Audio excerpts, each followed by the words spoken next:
একদিন হযরত মূসা আলাইহিস সালাম আল্লাহর কাছে দোয়া করলেন, ইয়া আল্লাহ, আমার জাতির সবচাইতে পাপী বান্দাকে আমি জানতে চাই। পরের দিন মূসা আলাইহিস সালাম একজন ব্যক্তিকে দেখতে পেলেন যে তার ছেলের সাথে জঙ্গলের দিকে যাচ্ছিল। এরপর মূসা আলাইহিস সালাম আল্লাহকে বললেন, আমার গোত্রের সবচাইতে পবিত্র বান্দাকেও আমি দেখতে চাই। সন্ধ্যার দিকে ওই বান্দাকেই মূসা আলাইহিস সালাম দেখতে পেলেন।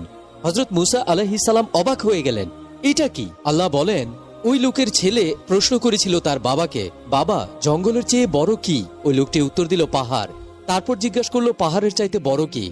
বলল, আকাশ। আকাশের চাইতে বড় কি? বলল, আমার গুনাহ। বলল, বাবা, তোমার গুনার চাইতে সবচাইতে বড় কি? তখন সেই ব্যক্তি বলল, আমার আল্লাহর রহমত।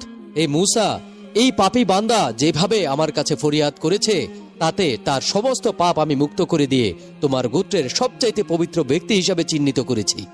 সুবহানাল্লাহ।